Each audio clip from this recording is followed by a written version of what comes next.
There we go. We're live. What's up, SuperMex crew? Angling. That's going to be it there. All right, friends, family, SuperMex crew. It's primarily going to be placed on these two ladies. We have Judee Martinez and Tish Rice, respectively presidents of the Fresno Teachers Association and the Central Unified Teachers Association. So I'm going to remove my face because you got to take care of your people first. There's a novel concept, educators at the top. Take care of your people first. Think about that. So you'll primarily get their images, not mine. We are live on Facebook. We are live on Instagram. And after this week, we will have our own YouTube channel where all of these recent episodes will be archived for you to go over at your leisure when you get the time, that is. I'm going to make this, how's that there? Is that better? That's going to be better. Dominic, see if you can angle this so that, oh yeah, that's good right there. Woo! You get my hand? See my hand? That's a SuperMex chingazo coming at you. Punching out education. There we go. All right, we are live. All right, get ready to get that timer over there, please. Headphones on. Invite all of them. El Warichinon! El Warichinon! Where's that little folder that you had in the? Still in there? Yeah. What do you want, your thesis? I can now. And you printed out my 9.5, huh? Yeah, it's right here. You want some paper? Sure. That's bad. Bunch of teachers with no paper on. No, I'm good. Just leave it there if I need to re-look at it. All right, Wood Dog, we're ready to go.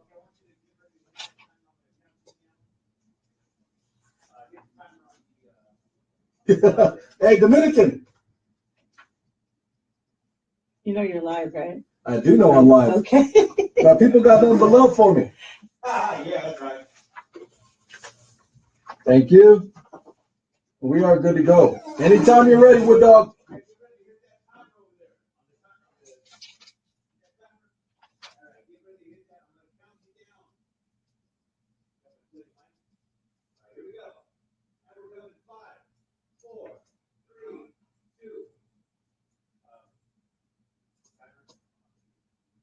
It's on.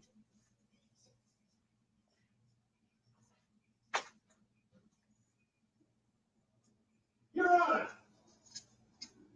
I'm not hearing anything.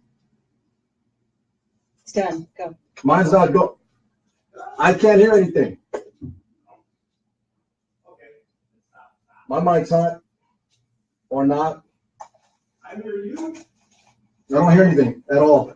Well, you need to turn up the level, bro. Sorry, we're having issues. Yeah,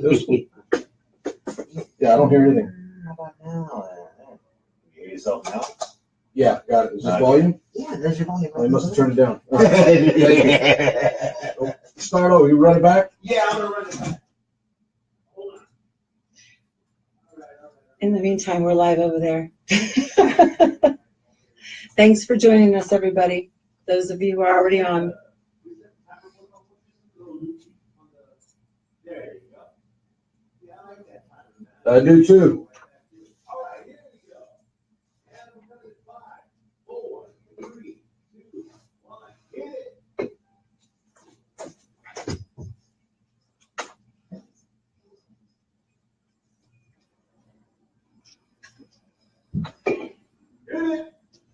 And we're back. Hello, everyone. Another week gone by. Another week of educational import to discuss.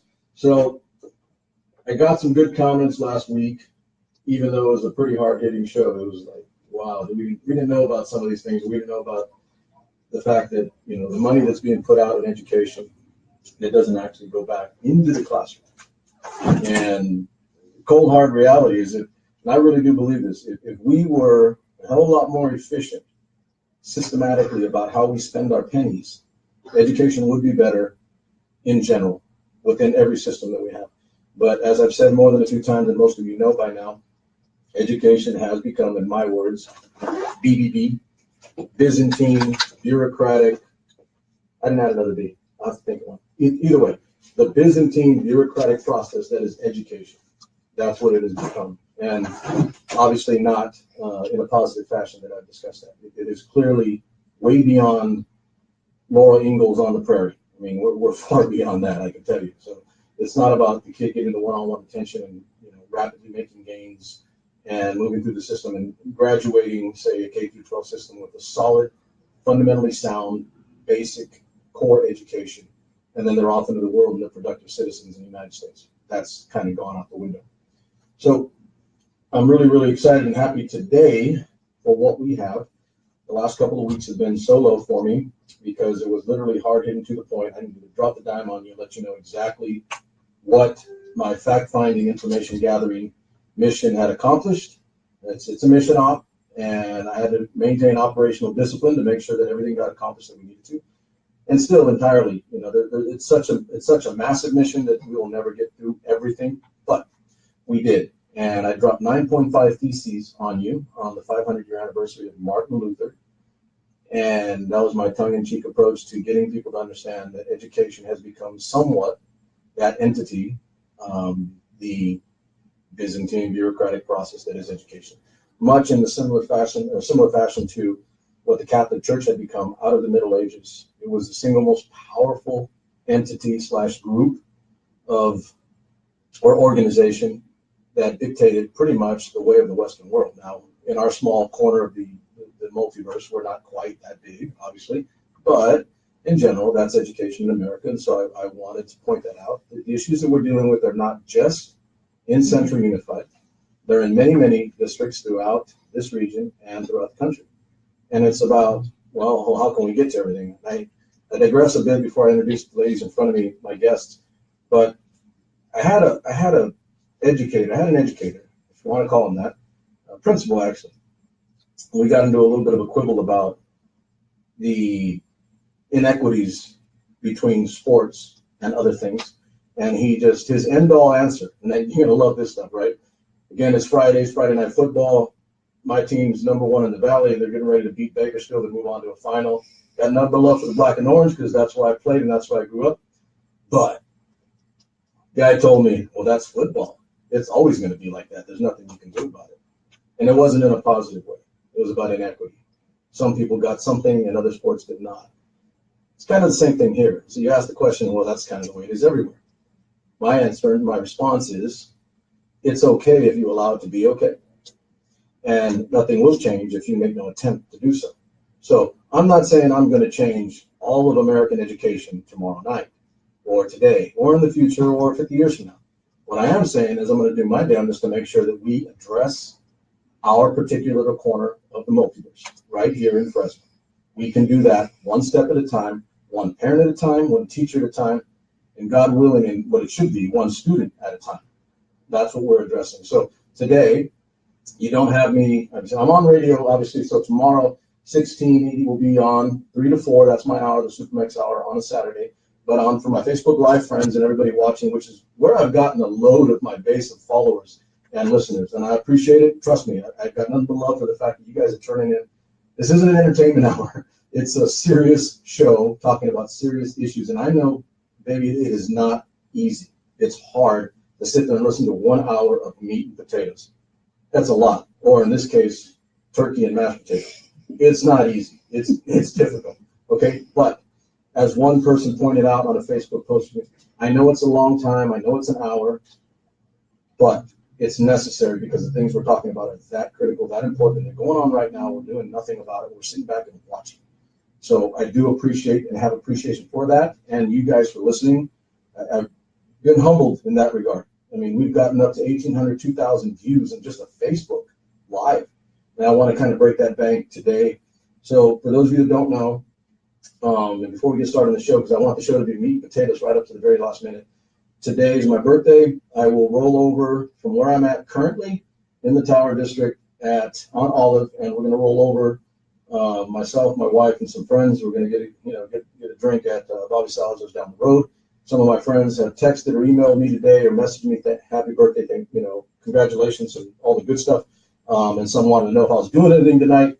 I did have, my night was going to consist of working a parking lot for 4 hours for our Booster Club, but that fell through. No comment. Not happy about that, but it happened. So here's one that one of my boys really, really loves. He's still using it. It's a one-liner, SuperMex one-liner.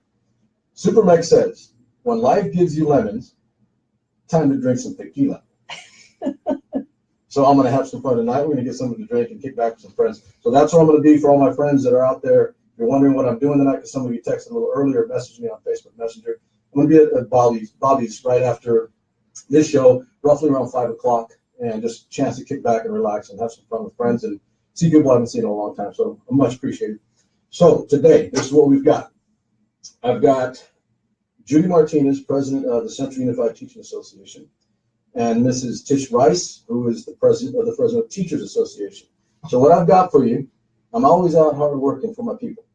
I've got the two ladies that represent the largest number of teachers, nurses, psychologists, and it's probably more, Tish. I mean, you could probably jump into, because I know more of my wife's group than I do specifically yours, but basically the professional certificated people. And it's a large number. It's not an insignificant number. It's the largest single grouping, if we want. Fresno by itself is the largest, by the way, by itself. You add Central, that's the second largest teaching association group of professionals in the region. And I mean the region, like going from Merced down to Bakersfield. We've got those two ladies in front of us today, and we're going to talk meat, potatoes, or as I said again, turkey and mashed potatoes. And we're going to get to some commonality issues that they have between them that both of our systems, both of our student bodies, both of our communities deal with. And to illustrate the point that I've said this before, I love my school district. I think it's a better than average school district, but it's not the best school district. And forgive me for wanting to be the best. So I'm going out and I'm comparing and I'm talking to other people, and we're getting more people collaborating and talking. And when you do that, you usually find solution, because when you have a lot of really powerful minds working on similar problems, those problems usually end up getting solved. Unless it's a millennium problem, then we're still waiting. That's an inside joke for my scientific geek homies. Okay, so Mrs. Rice and Mrs. Martinez are going to begin with discussing a few issues. So the first thing we're going to do, and we've got to get the elephant in the room out of the way and into. And then I'm going to do my little bit to bring those full center to the commonalities between the two school systems, Central Unified and Fresno Unified. Those two systems, again, the two largest. The only other one that's in the same range is Clovis Unified, but they have no representation. Their teachers are unrepresented. That's good for them, but not good for the rest of us. So that's for us. So I've got the two largest bodies of professionals represented in the entire valley. So I'm really, really happy about that. And we're gonna pick their brains, and we're gonna get from them directly from the source, the things that we need to be addressing as a community. Now, a lot of my people are not just teachers, even though I've got a lot of friends that are teachers. But this basic stuff goes to my homies that are parents, regular people in the community that have children in a system that want better for their children. We're going to address those issues specifically for you. And as I warned my wife before we walked in, if I pull back on something, it's only because I want everybody out in my audience to understand what it is they're talking about, because it can very easily change into a teacher discussion, an education discussion, and the next thing you know, we're talking about things that, like, what does that mean? What does that mean? Including something like restorative justice. Like, what the hell is that? And we may get to that, and we may have them break it down for us. But this show is designed to build community and address issue to show that community what it is they can do. It's not enough for a teacher or a teaching association president to go out and hammer on these issues. We need community. I need community to stand up and take issue with the things that are not being addressed and partner with others. And oh yeah, by the way, enforce your politicians, whoever you have that are your elected officials, to move in that direction. I repeat, I'm going to say that again. You force your elected officials to move in the direction that you desire. They are there to represent you, not to do whatever the hell they want so they can run for the next seat on their way up the ladder. I want to repeat that. People out there, community, my people, my base, my homies, you are here to listen, inform yourself, educate yourself, turn around and force your elected officials to move in the direction that you think is best. That's called public service. That's what an elected official should be there for. So let's begin. Like I said, I want to address the big issue in the room. Let me do this first because I'll talk forever, but I got to let the ladies talk. So I'm going to let each of the ladies introduce themselves, and then we're going to start with the Fresno Teaching Association and some of their rationale that is in common with Central Unified's that is leading them to having to move to strike. The big S word that scares people, but we need to get some understanding on what strike is and what it means and why we are there. Why have we gotten to that point? That's probably far more illustrated with the fact. We need to get to that point. So I'm going to finish here and let's go ahead and start with Ms. Martinez. Name, title, association. Well, as my husband already introduced me, Judee Martinez. I'm the president of Central Unified Teachers Association, 804 members strong. And that's it. I mean, Tish Rice here is president of Fresno Teachers Association, she said. And I've been following very closely. I've been speaking with her. I've been following, like probably most teachers have, the issues of why Fresno Unified is striking, or Fresno Teachers Association rather. And I have to say, we have very many things in common, as my husband pointed out. Ms. Rice? Yes, thank you for allowing me to be here, and thank you to your audience for listening. So my name is Tish Rice. I've been a classroom teacher for 24 years. I started actually in Kerman, at Kerman Middle School. That's almost a quarter century. Yeah, I'm getting old. Love teaching, love students. Grew up in Fresno, went to Fresno Unified Schools, graduated from Fresno High, class of 85, go Warriors. Nice. And had just a wonderful education in Fresno, had wonderful teachers. And I think that's really helped me decide to become a teacher, because I had such a wonderful experience and wanted to continue to have those good positive feelings. And so asked my high school guidance counselor, hey, what do I need to do to become a school teacher? And so he told me I needed 5 years of college, and was able to do that and start teaching at a very young age. Wasn't active in the union. I always tell this story. In fact, when I moved to Fresno, back to Fresno, I was living out of town in 1999 and got a job at Fresno High in 99. I actually didn't join the union for the first 2 years because I was put off by one of the Fresno Teachers Association's leaders, who basically thought I was some young teacher who should be thankful that I had a job. And I was really offended. And I thought, if you represent FTA, then I actually don't want to be a part of that association. And so it took me a while to understand the value of what associations and unions bring. Right. And as a result of that, I realized, you know what, if you want to make things better, then you need to actively get engaged, right? Instead of just complaining all the time, which, a lot of us do. Well, and it's easy to do. Absolutely. So I started seeing our working conditions in Fresno Unified get more and more challenging the last few years. And so one of the things I decided to do was run for president with a group, a slate of people. Who were credible educators, who loved kids, who wanted to make a difference, and we were fortunate to get elected. And so we said, you know what, we're not only going to work on behalf of our members, but we realized something very important, that our working conditions are tied to students' learning conditions. Exactly. So, for example, class size is a big issue with our members currently. Our class sizes are just too big, and the needs of our students are not being met as a result of having large class sizes. Let me back up for a second. So audience, so the rationale or the reasoning for strike is something, and that's kind of why I'm holding you there just before we move forward. So we basically put a period on that. So the listener, it's almost like I'm going to tell you guys, you're both teachers. I literally treat my show as an educational process where I have a lesson plan or I have a rubric in my head about what I need to accomplish, so that when my listener finishes with this particular episode or show, they walk away with something concrete that they can say, oh, today I learned that. This is not what it is. So that's kind of why. And I want to draw focus, because one of the things that we've hounded really, really hard on my show is what I tell my wife, and she's probably tired of hearing me say this, but it's class and school size reduction. Because I've seen, and I've done a lot of research I'm a history guy. I used to teach history, and I've done a lot of work on the history of a compulsory education in America and Western civilizations in general. Invariably, what ends up happening is the larger the size of school becomes, the class sizes also follow suit. So when I say, and this is just for me, I'm not saying for you guys, you don't have to, but when I speak class size, I automatically include school size reduction, because then you end up with a system like ours where we're 40-something hundred. We're just too damn big, and then the classes, there's just not enough classes. So that if there's not enough classes, guess what happens to class size? It goes up invariably. So these two issues in particular. So one of them, I do know because my wife informed me that class size is a major issue and a reason, one of them anyway, for the impetus to strike on your part.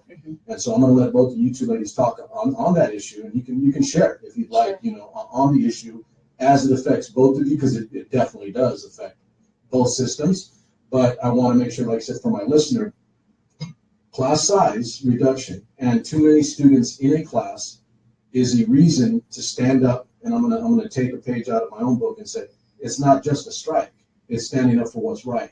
You're striking because, or you would move to strike if these issues aren't resolved, because they're that important. Right. That the size, this is what my audience knows. If there's 20 kids in a class, as opposed to 30, the teacher can do a better job, and little Joey and little Billy and Susie or Jose and Maria, they can learn better because the class size. So I'm going to back off there, but I want my audience to understand that is a major reason. So if you're hearing, and I think I'll drop that on the table too, because I told my wife before we walked in today, I'm tired of hearing from the administrative or management end. And if they want to come, they can, they can too, because I've offered that to our administration and our leaders. One of them has taken the opportunity to try to call me and talk to me. But I equally offer anybody to debate and discuss these issues. And my general rule of thumb is I offer you the opportunity to walk in the garden of my turbulence. That's pretty good. Yeah, that was good. You can walk in the garden of my turbulence if you'd like to. So the administrative management end ends up wanting to paint the people that are trying to fight for the little guy. The little guy, by the way, is a student. That's the little guy. It quite literally is that. Yep. You're fighting for students. You're fighting for the fact that little Billy and Susie should not have to sit next to 31 others or 40 others.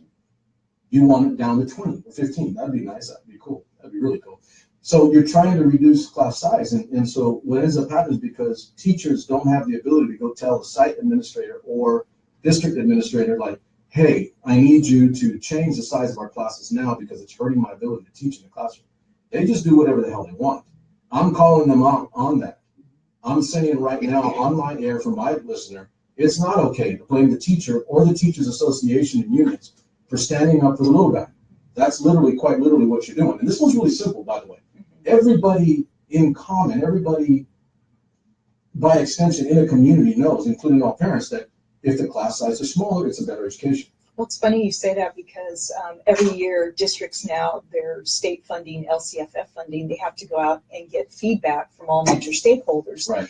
And what came out in our spring data collection from all major stakeholders, these are students, parents, community leaders, classified staff, as well as credentialed. Right. 3 of the 5 major ones called out. Number 1 was reducing class sizes for our district. And so I thought, here we go. There is data that the district has collected that supports and points directly to absolutely reducing class sizes, but yet it's somehow a battle and a challenge for the district to address that in a meaningful way. Right. With the Teachers Association. Right. So, Mrs. Martinez, I mean, so you guys have done it. I'm trying to get like hard fact, basically, because we don't do anything here that isn't factual.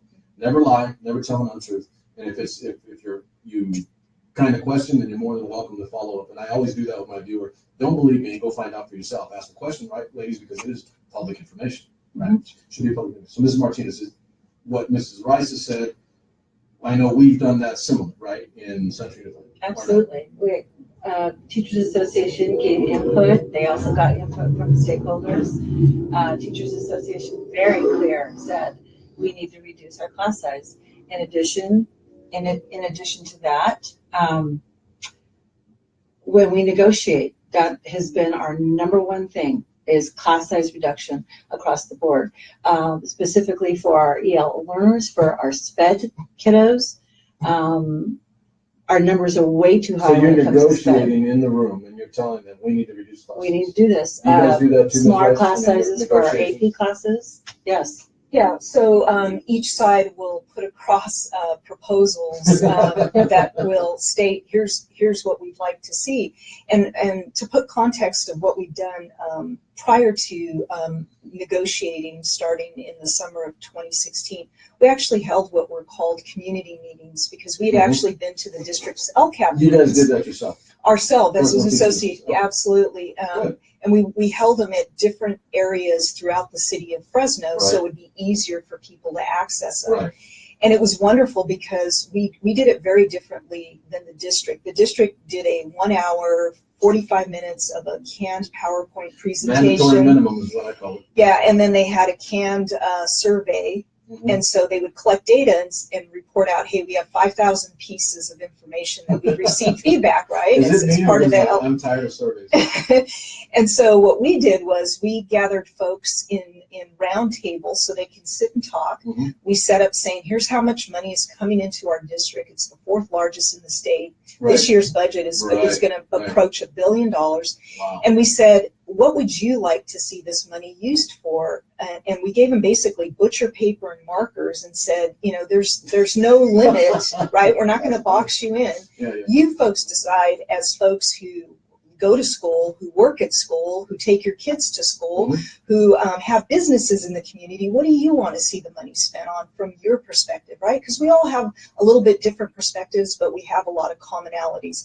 And so it was wonderful because we fed folks dinner, and what we did was we captured all that data, posted it and projected it so folks actually saw their information captured. And then we had 2 follow-up meetings where we actually said, okay, now we got to prioritize because we have all this list and we need to figure out what are the priorities that we could attack before moving down the list and moving on Because I mean, to. my wife and I talk about something. There are a million priorities. Absolutely. And that's not, I'm going to diminish it for the listener. There are a lot of things that we need to address. I mean, it's almost like legion, and we won't be able to address them in 1 hour. By the way. I mean, we just can't do it. So what she and I discussed is digestible, bite-sized morsels that the average person, the average mom and dad out there can bite down on and say, I understand this.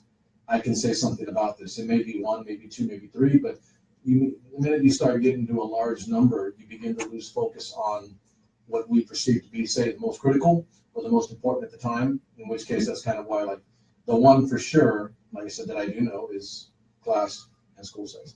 class size reduction and school size.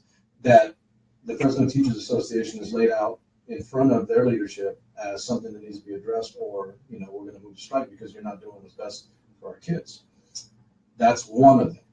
Let me do this. So what I want to do is I want to, like I said, that's the elephant in the room, at least for now, in terms of what you guys are dealing with.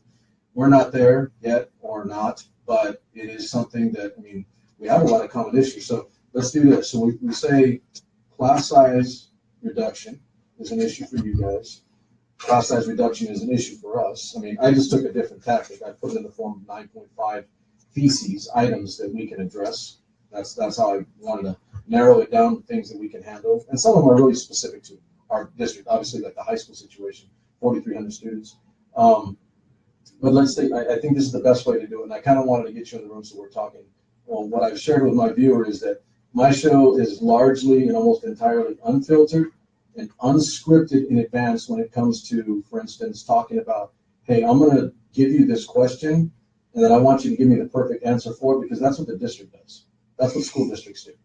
Like you said, the canned item, right? The mandatory minimum, I'm going to go do this for X amount of time because the state says I have to do it. And then it ends up not being real. Everything that we do here is entirely real because it's not scripted. It's not full. I mean, we literally just go after the issue, and I want people to feel what we're talking about, because that's one thing. One lady said, there's emotion involved with your show because you're passionate about the issues. And I told them, man, this is my line on that one, that I'm not just passionate, I'm convicted.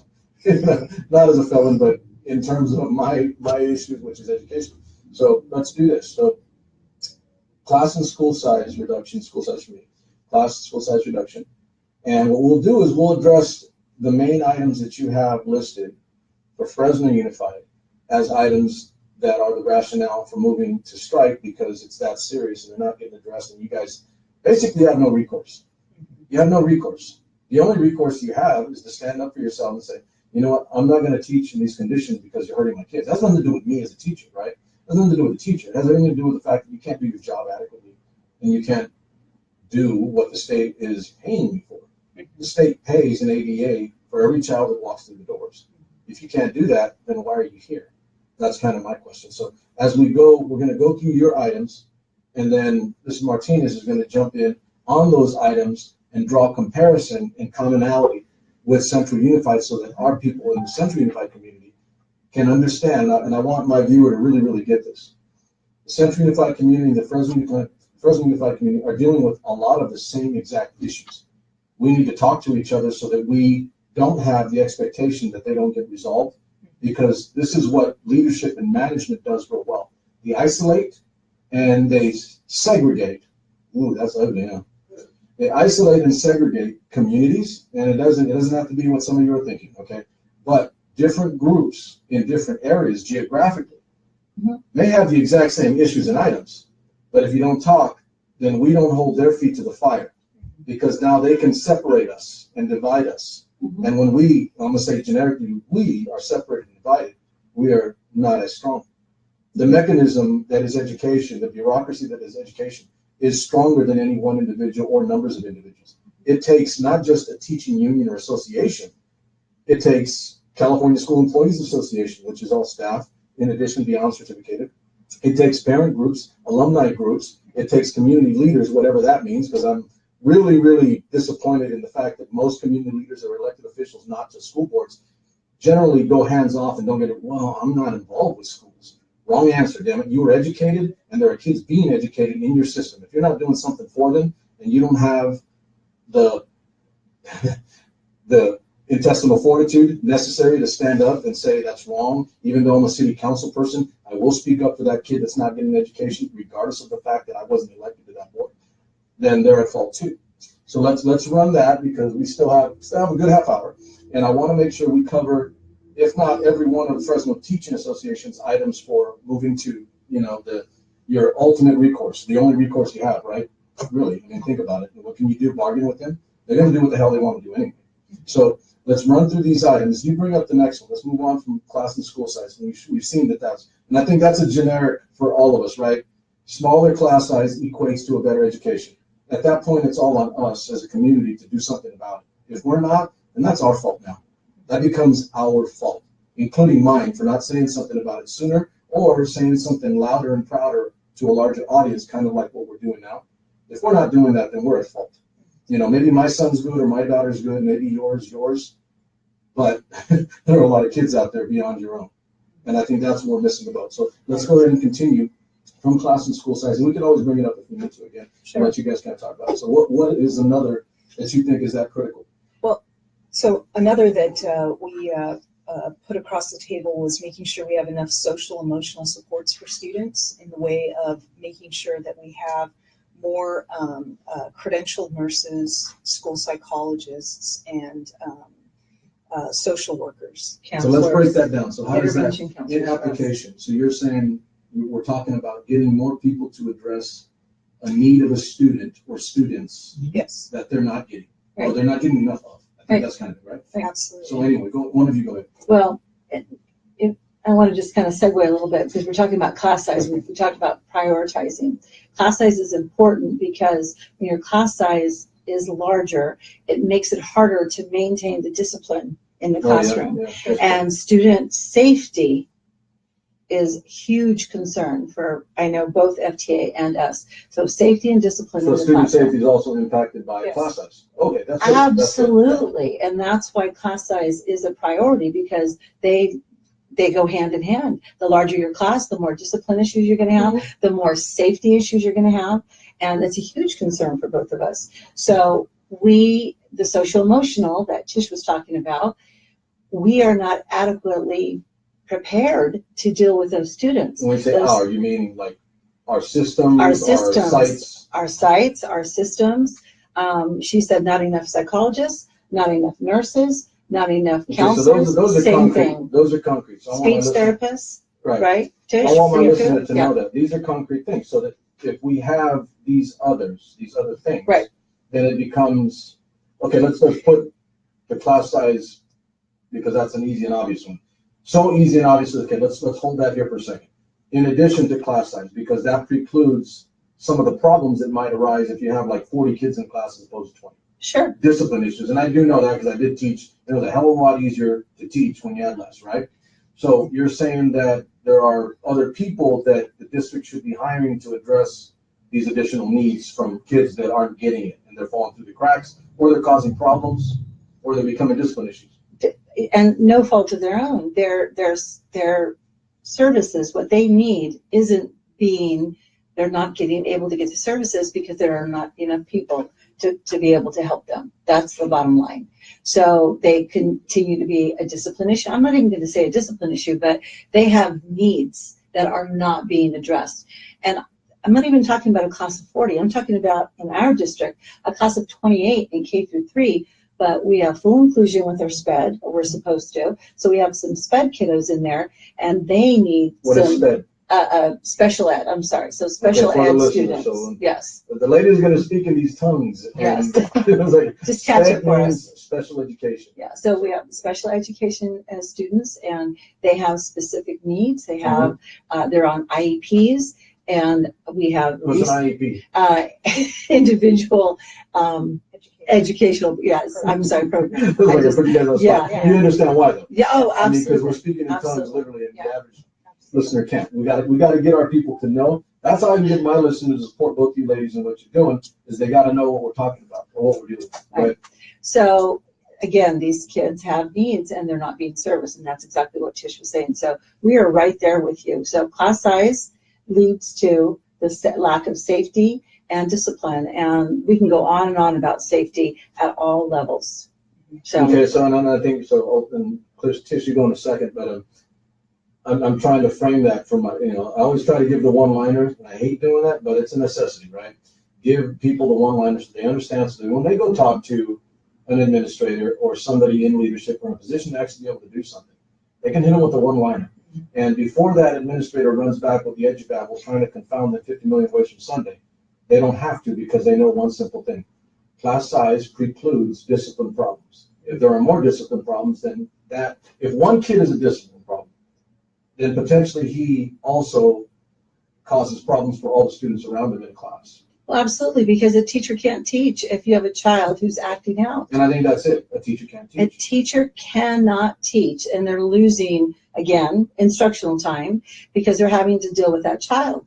And again, no faults to that child, because clearly there's something that needs to be addressed with that child. Right. Teacher needs to take the time to address that. Right. Maybe they're having a tantrum. Again, Right. no fault of the child for whatever reason. We need to be addressing the needs of that child, and we cannot do that adequately. Right. So let me back that up. So again, for listening, and I think Tish, you kind of hit it with the number or the names and the titles. We're talking about hiring. Basically, that's it. You need to hire more people in these capacities to address the needs of these students that are not, we're not reaching. So I think if my wife keeps me on point, to the point, that's the show. With regard to the additional, most people know a teachers association or union is teachers. The obvious. It's not Okay, just but teachers. it's also nurses, psychologists, counselors. Throw some more in there from the ladies. Intervention counselors, speech therapists, Speech therapists. Do you have any Teacher that are not the librarians. same? teacher You librarians. guys have We, librarians. we I know actually your have names are not the same. building trades professionals as well. Oh, So, And yours? Yeah, Nice. just included them probably 2 years ago. Yeah, I they're do wonderful. know about that. Yeah. No, Yeah. I do know Yeah. about that. I've got a homie in building and trades that informed me. Are you Absolutely. listening, Yeah. exec And board? Okay. they're in negotiations right now with Yeah. our district as well. Right, So, okay, yeah. good to know. Yeah. So I want, again, let's make it comprehensible for my listener and my audience. Basically, we need to be allocating more of our resources, our finite resources, the ADA, the amount of money that comes to a district for a child, to these other things being personnel, people, numbers. I mean, because I think most people understand that, okay, you have X amount of teachers, and I'm going to get to your question for both of you right now in a second. You understand that we have to have X amount of teachers, and if you have X amount of students, if you have more teachers, the class size will shrink because there's more teachers to go around, right? So in a way, the same here. So if we need more intervention specialists, counselors, etc., that money has to come from somewhere. In which case, that's why you guys probably negotiate so you can get more things like that. Yes. Yeah. Well, for us, our teachers are sharing. You know, we have kids coming in with behavior issues, emotional health issues, and In advance, before they even walk in. Yes. well, yeah, and so part of the challenge for a classroom teacher is balancing how much time do I spend with the child, because I have a curriculum I have to get through. I have Common Core standards I need to get through. And so to be able to have additional staff at your school site who can actually work with that child to so that address, as a teacher, you can do your job. yes, to address those social emotional needs. You know, a kid comes in having a bad day and they need to talk to somebody, you know. As Judee said, you know, it's not the fault of the child for whatever home circumstances they come from. I'll go a step further. It's not the fault of the child. My wife's going to, you know, she's heard this many times. It's not the fault of the child. It's not the fault of the teacher. It's not the fault of the parent. It's not even Jerry Brown's fault, by the way. It's not County Office of Ed's fault. It's the district's fault, because it's leadership and what they allocate resources toward getting those kids what they need with the amount of money that they get from the state. I digress, but you get my point. I mean, you understand. It's not a student's fault. It's not a teacher's fault. It's not even, I'll go a step further. It's not even a site admin's fault to a degree. I mean, because they don't, a site administrator, they're probably the few principals out there that listen like, this guy's not too bad. It's not even the site administrator's fault, because they're not the ones making that decision. They're not making those hard decisions, They don't get to make that decision. They just deal with what they're handed. They have to make the call to the district office. And I think invariably what ends up happening is the site administrator ends up being the bad guy on site, because they're the voice of the district. And if it's not going right, then the teachers blame them and they blame the teachers. And I've said this to my wife a bunch of times. We play the blame game, but nobody's ever at fault. Right. Nobody is ever held accountable. Right. You know, in which case, I go back to last week. We pay our superintendent over $200,000 a year for a student body of 16,000. Makes more than the governor of California, but at no time have I ever had anybody in upper administration ever claim fault for anything. Right. I have a major issue with that. So this was the question, and we'll get back to it in a second. The question I was going to ask both of you, so that I can walk out and my people know this. So, Mrs. Martinez, size of your association? 804 members. I think you did say it. Mrs. Rice? 4,050. Jesus H. Christ. That's the size of our high school. Yeah. You live in a high school with teachers. Our high school's a little bigger than that, but yeah. Yeah, your high school is Crazy. Our high school, oh, let me do this. Our high school is too huge. It's too big. It is. It's absolutely insane. So I don't want to digress, but we'll be here on that one all day. Everybody in my community knows that I've beaten the drum as loud and as proud as anybody ever has, because it's that bad. It's a 21-year joke of a problem. We split the campuses, and they built the East Campus 21 years ago. This is absolutely, historic in a not pleasant way. 21 years we've saddled with 3 campuses that we bus kids to and from, pull them out of class to get to the next campus. They're not actually in the seat. Instruction time. We won't go into that because that was more specific to us for Century 5. But they're not actually in the seat. They're on the bus. It's insane. I mean, it's like the 21 years of a problem, we haven't solved it. So you're, give me the number again, 4,000? Yes, 4,050. So 4,050, this is what I'm going to do for my viewer. Listen, 4,050, 800 from Central. That number represents the largest grouping, 4,850. That represents the largest grouping of teaching and education professionals in the region. We're going to cheat and piggyback with you, Tish. But together, they are the 2 largest. So in general, that's almost 5,000 people that have issues that are not being resolved. And here's the scary thing. This isn't just a job where you're crying about and complaining about, and if you don't know, I'm a former soldier. So I don't believe in crying and complaining. I believe in getting your butt up and doing, make it happen, right? So 4,000, nearly 5,000 teaching and education professionals between the 2 of you ladies that you represent, that you advocate for, that you speak for. And out of that number, we're not asking that you listen to us crying and complain about our job. All we're asking is that you let us do our job. And oh, by the way, children are the future. They're the future for us. Let's take care of the children. These people, ladies and gentlemen, are trying to provide our students and our kids with a great education. They're just asking you that you allow them to. That's what's staggering to me, and I think that we need to illustrate that point. You two in particular are just asking that you are allowed to do your job to the best degree possible. That you're asking that your kids are fully realized, fully actualized in the material and the education that they receive in the classroom. I don't think that's asking too much, personally. Right. And it just ends up being the onus is on the community member, because like I said, the number, you're nearly 5,000, people between the two of you ladies. 5,000 people out of this community. It's not bigger than some others, but all you're asking is that you're able to do your job and make our students, our kids, our future. Tongue-in-cheek, sarcasm, insert. You're asking that you're able to do your job so our kids get the education they need. I mean, that's staggering. So I needed to get the number from you. Thank you, because it is a significant amount of people that should be listening and should be talking about these things openly. So let's run back. So do we need to move? We still got 20 minutes. Do we need to give me a concrete thing? And I think we kind of did this, but I want it from you two. To address the social and emotional needs, you're saying it's really simple in the sense that we hire or we get some more of? Yeah, more professionals. So we actually only represent the registered nurses in our district. We don't represent our school psychologists. We don't represent social workers. I believe they have something separate. They may have something separate. I don't know. But it was clear through our community meetings that folks were saying we need more of these types of professionals, because we have 100 campuses in our district.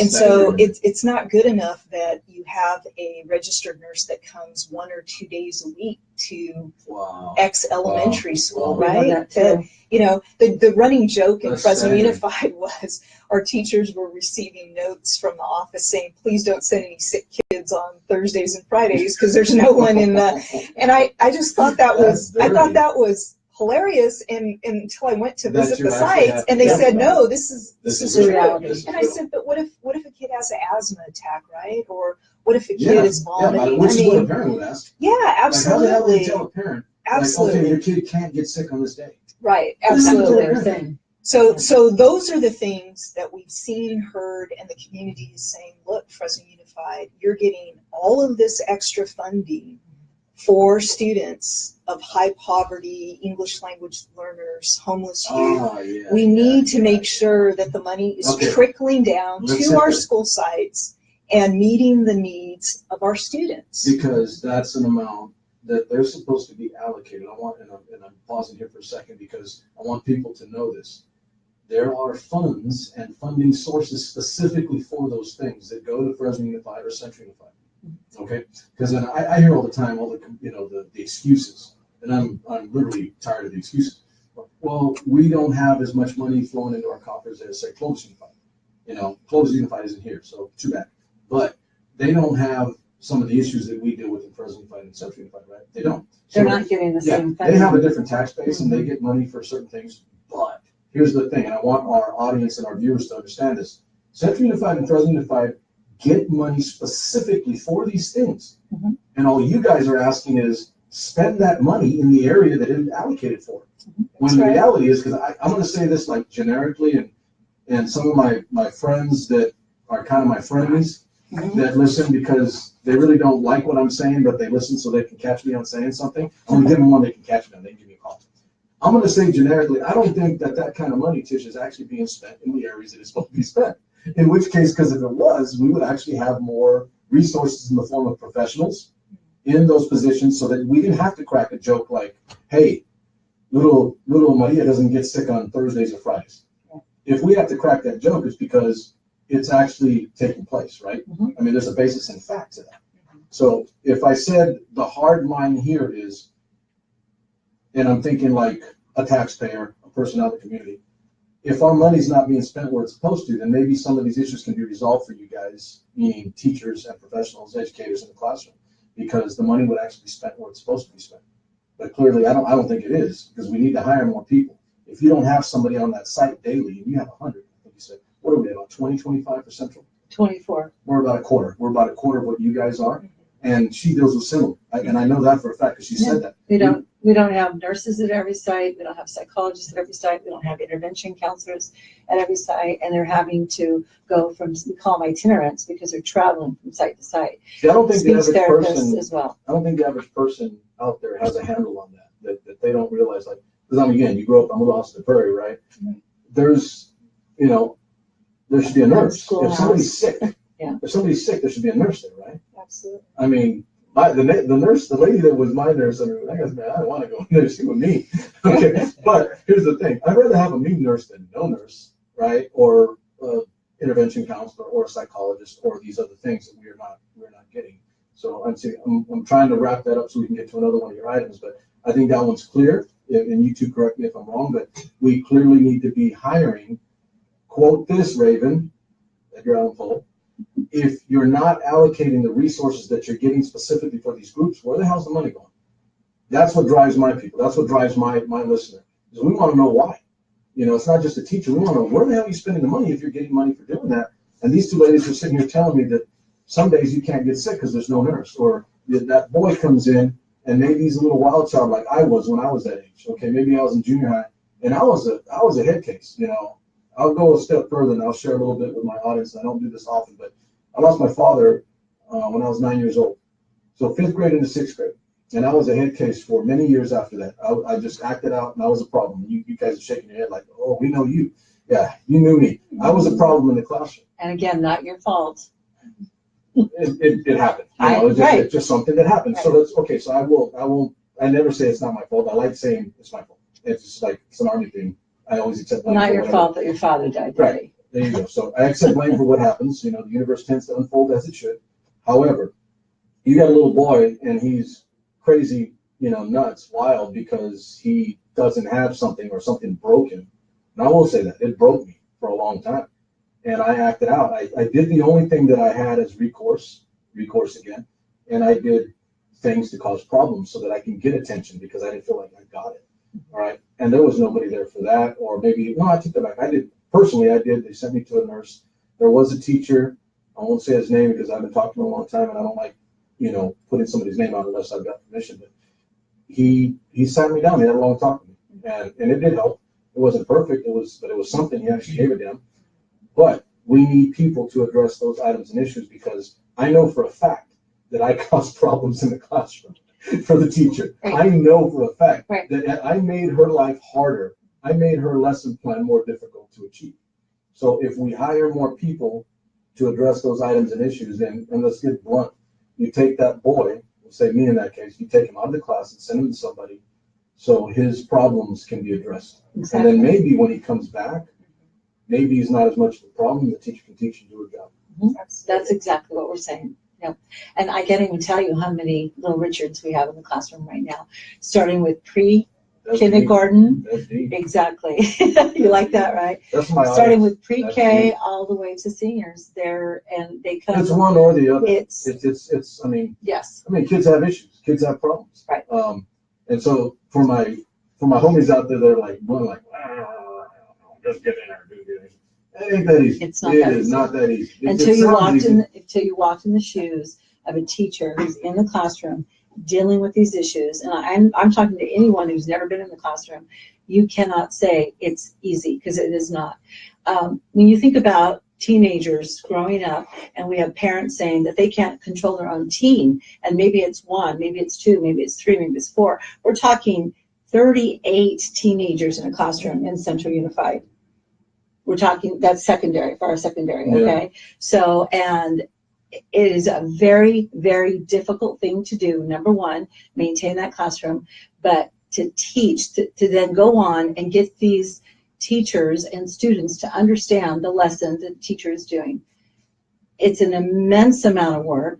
And I'll say it, we are not trained, most of us, to deal with that student. And that's why we need the professionals. You say it all the time. This is not my expertise. I don't know how to deal with that social emotional problem of that child. Yet a teacher is expected to do that. But we're not experts in that. So that's why we need professionals. Use your units in accordance with the capability. That's right.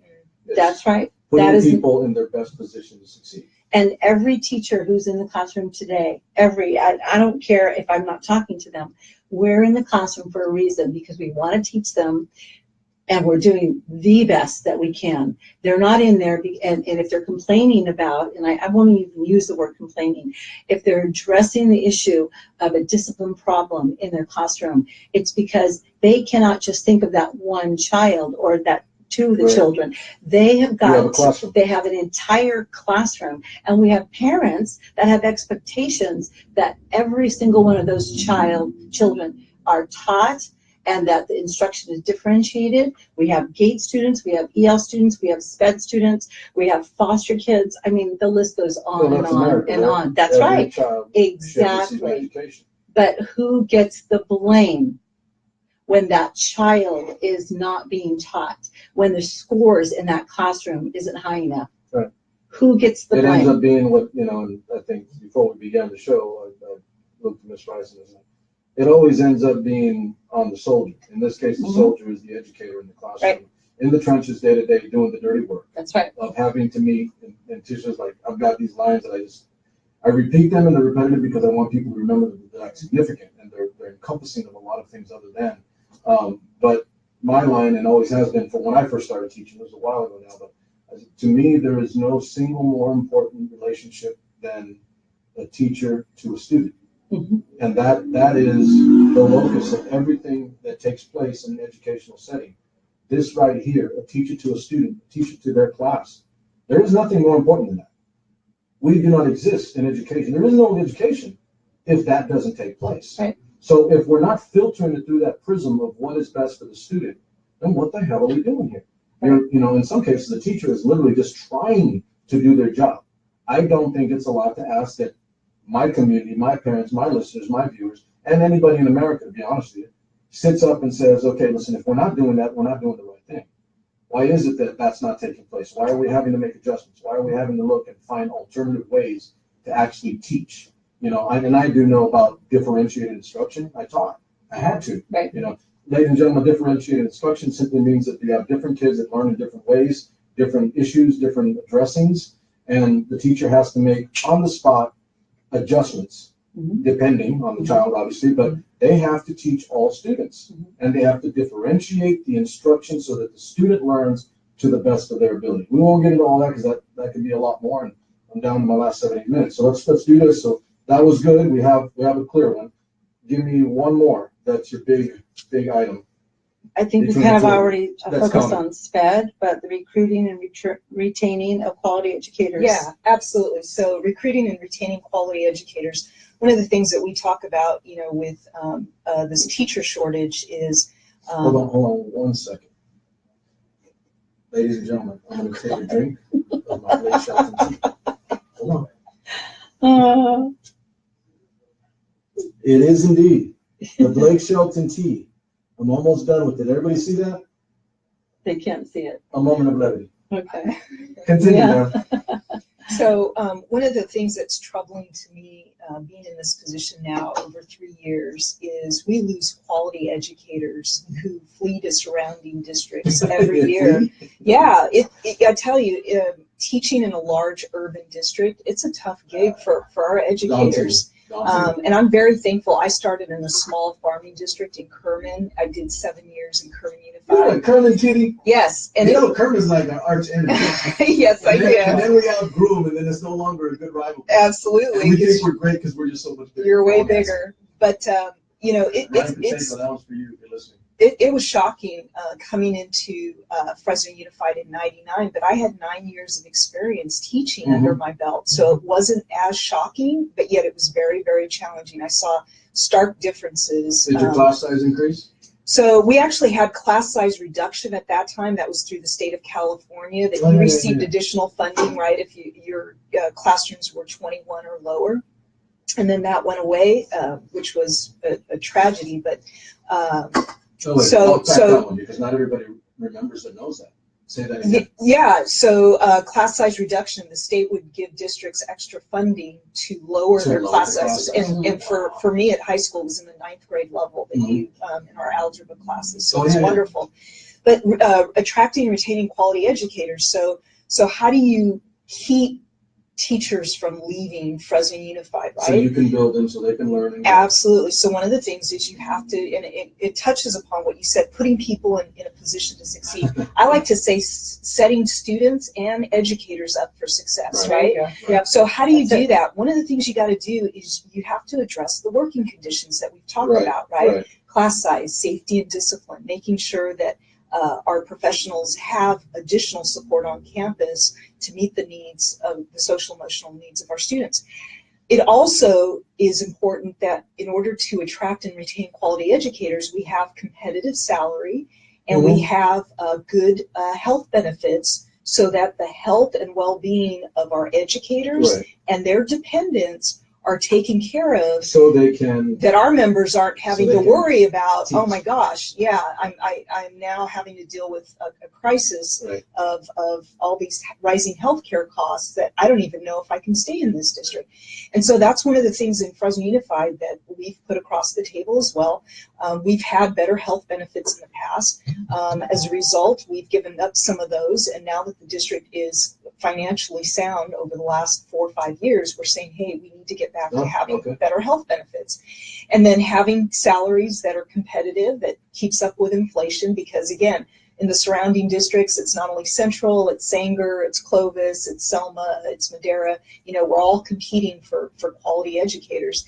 And I always tell the district, if you want to stay competitive, you got to make sure that it's not just salary, not just benefits. Those are important, because when newbies straight out of college decide, where am I going to go teach in these surrounding areas that are short distance from each other, they go on the district's website and look at, right, and Judee can attest to this, let's see, what is the beginning pay that each district, and our beginning pay is very low. I think we're second to the bottom, if not, you know. For a new teacher. Yes, for a new teacher. Is it skewed more toward teachers that have been here longer? So it's interesting. So our maximum salary is actually the lowest when you look at surrounding districts. Oh, wow. So yeah, so the district knows this. So what you'll hear them say publicly is, oh, if you look at Fresno Unified's average teacher salary, it's the highest in the valley. So that averages, you take all, you know, 3,900 educators, right? Let me do this. Add up their salaries and divide by. We're going to continue. We're going to go. I've got overtime. Sure. I don't know if you know what overtime is. I do know. Yeah. My overtime. I have overtime, but I'm gonna.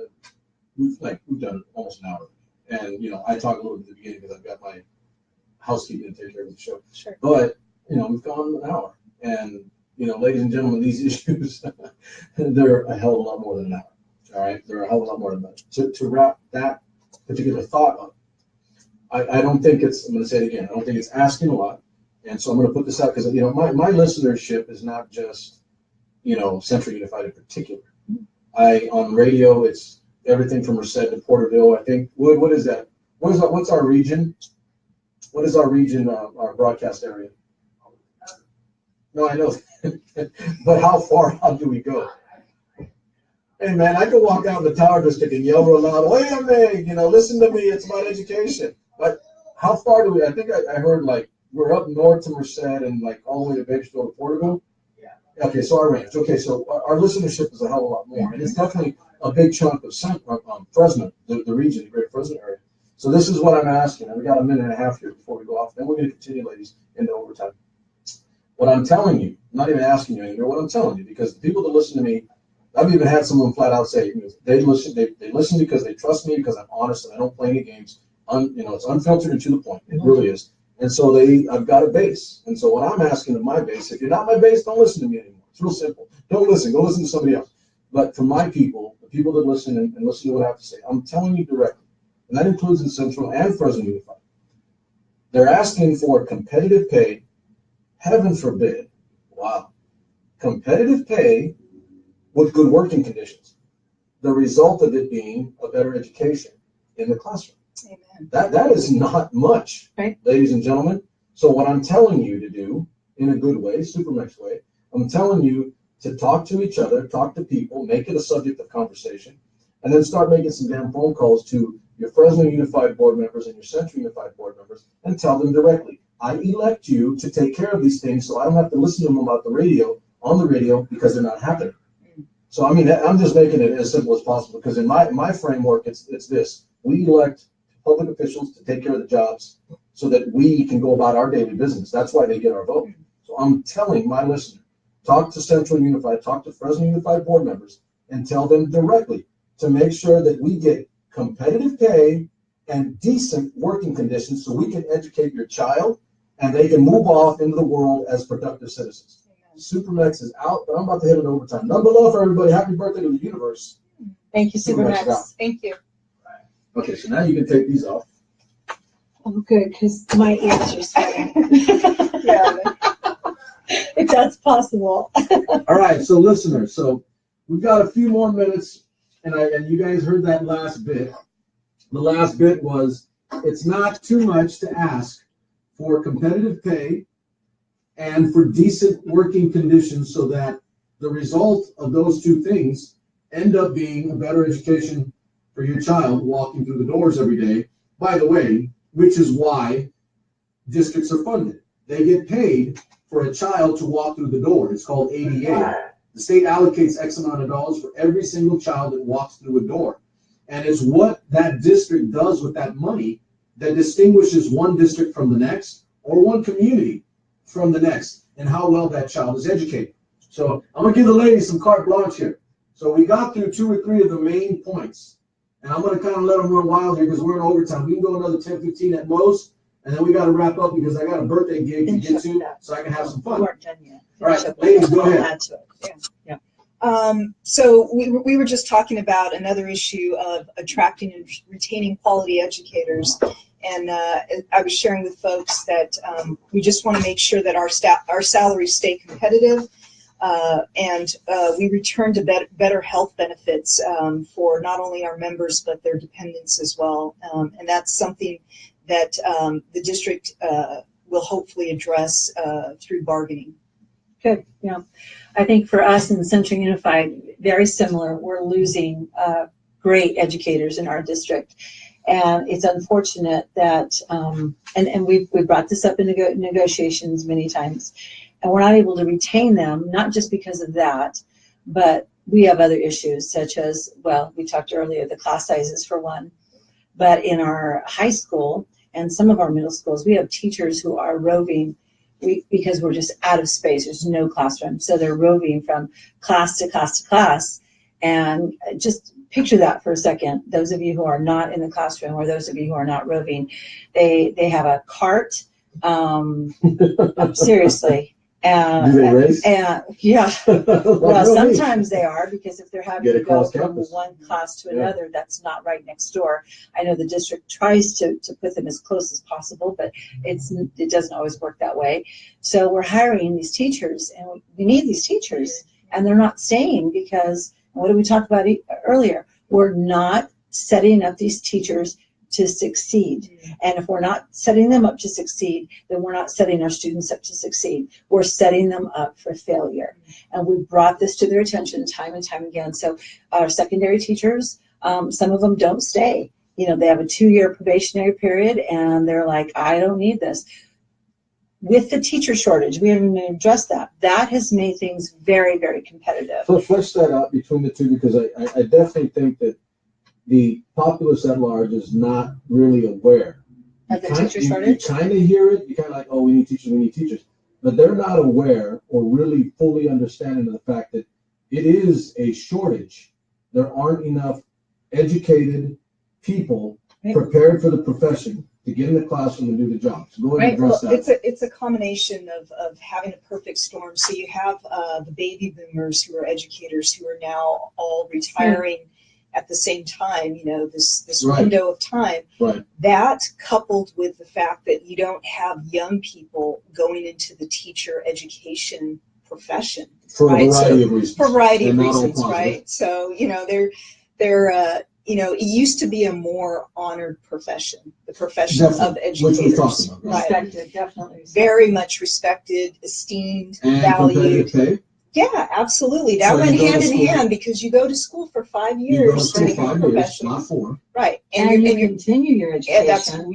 For a lot of our educators, the education is ongoing. It's always constantly where you're trying to get better at your craft. So there's always new innovative things. That kind of goes to like a societal evaluation. Yeah, of so what the educator teacher is. absolutely. So we have a lot of young people that look going, gee, you know, if I'm looking at my own Why the hell am I gonna classrooms, teach? yeah, and I see just constant disruptions. Nobody seems to have the teachers back. You know, there's too many kids in the classroom. I'm pushing the cart around with my 5-year-old. Right, the workload that a teacher has, right, more and more is added to their plate. Why would I want to go into that profession Or you get beat up. right, when Or I you can get do shot some, at. yeah. I mean, without making it too much of an issue. Yeah. But I mean, I don't think any teacher worth their salt socially has not considered the fact that, you know, there are these items that take place in the form of negative instances where schools have become not the sacred ground they used to be. You know, in Highlander, the church was sacred ground. You couldn't battle on sacred ground. All right. It should be that way in education. There should be no battle, you know, in terms of guns, knives, etc., or people attacking people on a campus. That sacred ground is gone. And if I'm a teacher, I'm like, hey, I actually have to consider that. You know, do I want to teach if some? And again, I will say this because I taught at the secondary, and I was a high school teacher. Now I'm probably not the best model to use for it, but I didn't have to deal with threats or you know, physical, you know, what am I looking for? Physical, not threat, but pressures or, you know, specters of somebody trying to beat me up because I didn't give them the grade they want. But I've definitely seen, you know, ladies and other guys that were more fearful of a young guy, in particular, young guys, young males that are in gangs or that are tough little dudes and scaring the hell out of a teacher. I mean, I would consider that's working condition. Do I want to go and have to worry about some gang jumping me because I didn't give them the right grade or I called them out and sent them to the principal for something? So to me, it's like work condition too, which is kind of what you guys were getting at earlier. It's working condition.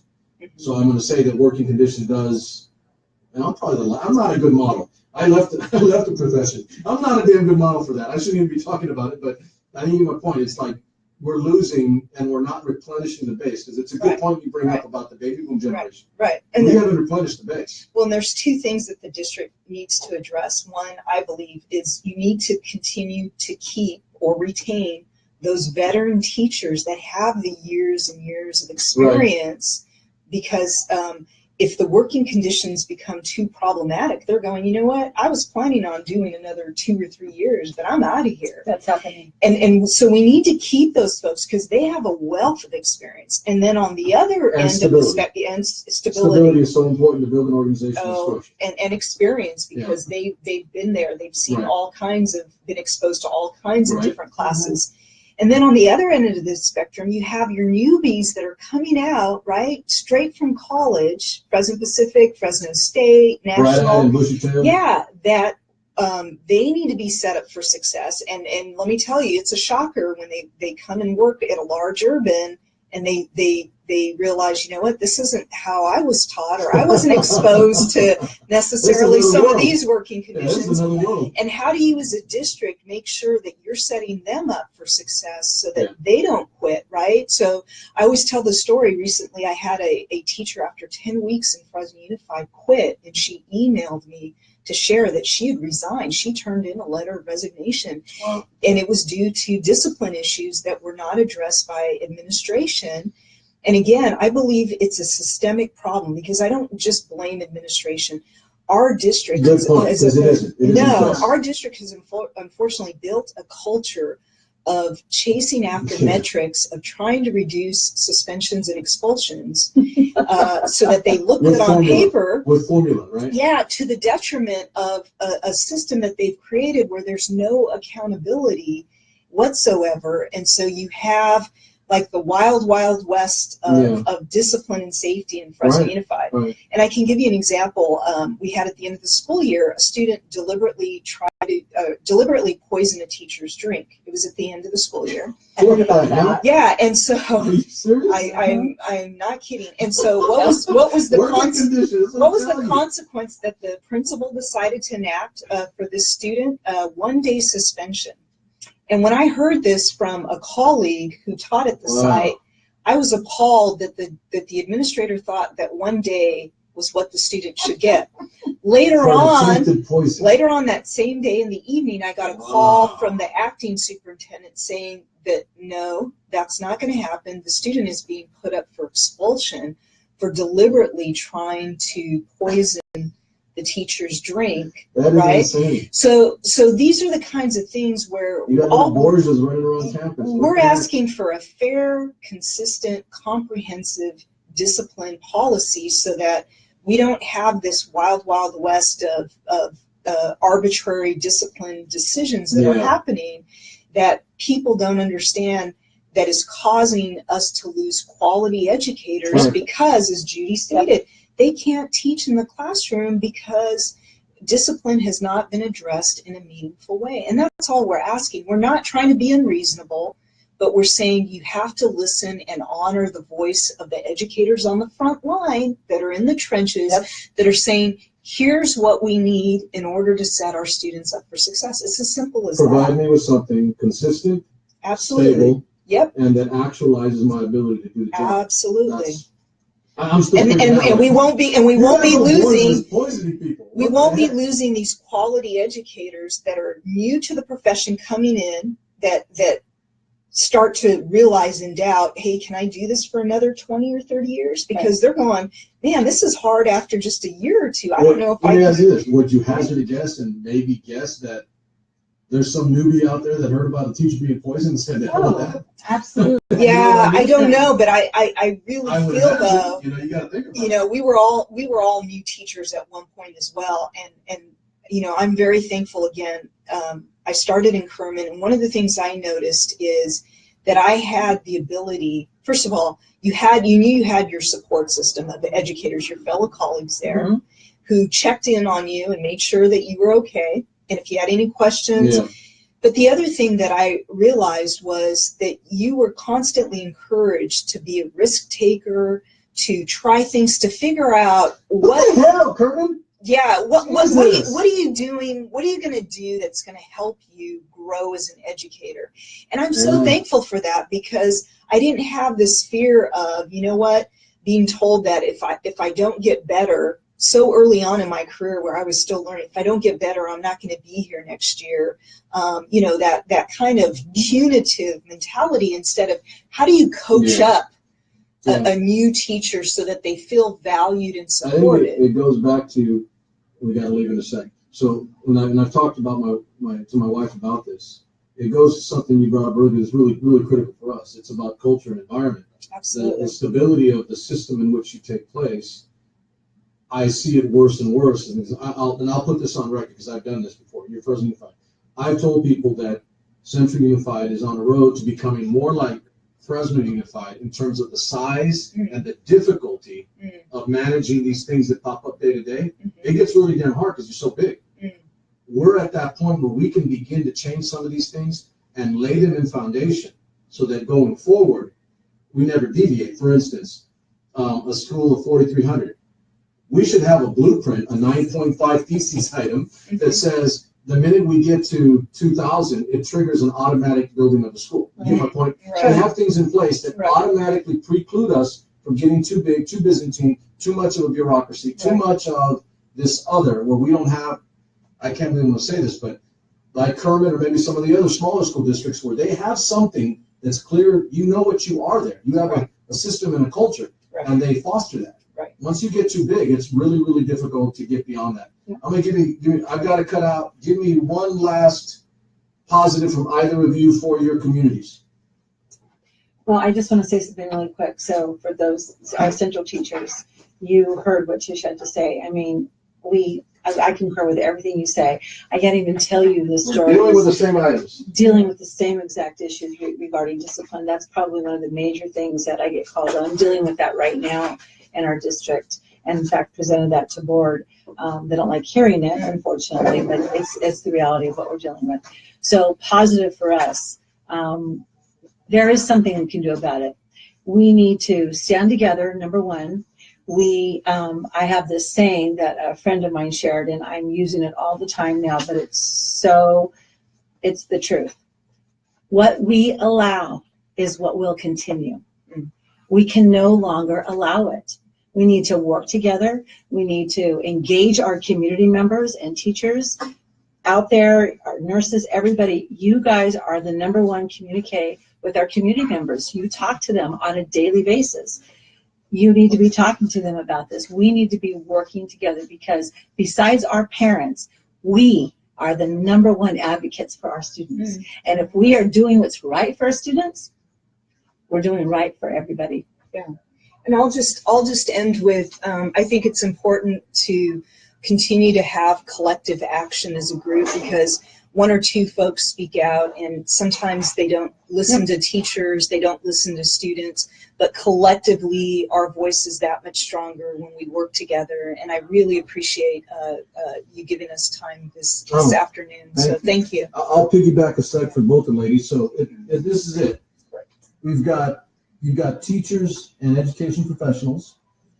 I know that most of CSEA, which is classified staff, that's the janitor, the lady that greets you with a smile in the office, ladies. the lunch ladies, the people in the trenches doing the work. That includes more than just teachers, obviously. Everybody getting paid a penny to help educate our children in a variety of capacities. All those people need to be working together. Yep. Our community needs to be supportive of the people in the trenches. And we did a Veterans Day item a few weeks ago, and everybody said, oh, you love veterans, you love veterans, you love veterans, I support you. Here's what you can do to support me as a veteran. Take care of your people in the trenches now. Those are the educators. Err on their side. They're not trying to move for a strike because they have, nothing better to do. Yeah. They don't wake up in the morning with the sole intent of making the student's job more difficult. They're doing everything they can to make the lives of a student better and the education better. I just need all my people, my homies, my SuperMex crew, supporting the teacher and the student in the classroom. Give them competitive pay, give them wages that they deserve for going to school for 5 years, make sure that they're listened to, make sure that they get, and the pennies are spent properly from the system, by the way. That's all I'm asking. SuperMex is out. Thank you, guys. Thank you. Thank you.